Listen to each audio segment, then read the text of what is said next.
What's it really like to fall into a black hole? Some people guess it'd be like traveling through a wormhole to a distant corner of space, or even into another universe. Interstellar imagines a far future technological tesseract where time and space commingle in strange ways. But scientists who study the cosmos have a much more brutal prediction. Imagine being pulled like a piece of taffy, stretched from your head to your toes and squished at your sides into a thin noodle by the crushing force of gravity, silently suffering, invisible to the rest of the universe, doomed and utterly alone, forever. That's what a black hole will do to you. But why? Named by theoretical physicist John Wheeler, black holes aren't actually holes at all, but rather areas of space where matter is so densely packed that everything held within the black hole collapses to a single point, called a singularity. Because these black holes neither emit nor reflect light, they are effectively invisible, only observable based on the effect they have on their surroundings. If a black hole is an oyster, then the singularity is the pearl inside. The gravity is so strong, it's always hidden in darkness, behind the horizon. The nearest known black hole, Gaia BH1, is still roughly 1,500 light-years from Earth, and nobody would want to get too close to it even if they could. The gravity at the edge of a black hole is so strong that nothing, not even light itself, can escape once it's sucked inside. That's because the velocity required to break through the surface of a black hole, known as the event horizon, exceeds the speed of light. Since nothing can travel faster than the speed of light, nothing can escape a black hole. Although scientists have theorized about ways in which information could pass from inside the black hole and out through the event horizon. Despite it being a guaranteed one-way trip, many have surely wondered what it would be like to get sucked into one of these cosmic monoliths.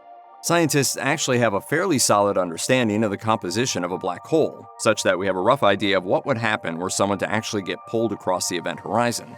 This experience would actually vary quite drastically depending on the type of black hole in question.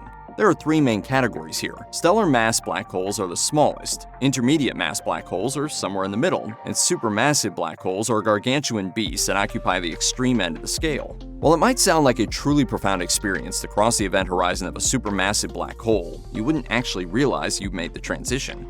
This has to do with the fact that the event horizon itself is relatively small, and there are no strong tidal forces, a term that refers to the difference in gravity between 2 points. In a supermassive black hole, the tidal forces are weak enough that you would simply slip over the lip of the event horizon without feeling much of anything. Of course, once inside, you'd be trapped, but at least you'd make it inside in one piece. Things get a lot more terrifying when it comes to crossing the event horizon of a stellar mass black hole, as the tidal forces at their event horizons are extremely strong. If someone or something was to approach the threshold, they would undergo a process called spaghettification. I'm talking about the scientific term for being sucked through a black hole's event horizon and being stretched into a thin strip of matter, screaming for eternity because of time dilation. Spaghettification is a real term used to describe the way in which objects become stretched out as they approach the event horizon of a stellar mass black hole. It occurs due to the difference in the gravitational force between each end of an object, which in human terms would be the difference in gravitational force between our head and our feet. As an object falls into a black hole, the closest end of that object to the event horizon will experience a stronger gravitational pull than the end furthest from the event horizon. The difference in gravitational pull between these 2 points begins to stretch the object out as it gets nearer to the black hole, resulting in the object becoming elongated like a piece of spaghetti before ultimately being torn apart by gravity. So if they were falling feet first, the human's legs would be stretched away from their heads like taffy. Because stellar mass black holes are so incredibly dense, their spaghettification effects are incredibly intense. To put it simply, you wouldn't even make it past the event horizon before being spaghettified. But if you somehow were to make it across the event horizon, what would a black hole be like inside? Well, it's important to note that there's no way to know for sure. Some experts believe that piercing the event horizon is a complete impossibility, and that general relativity breaks down completely around a black hole.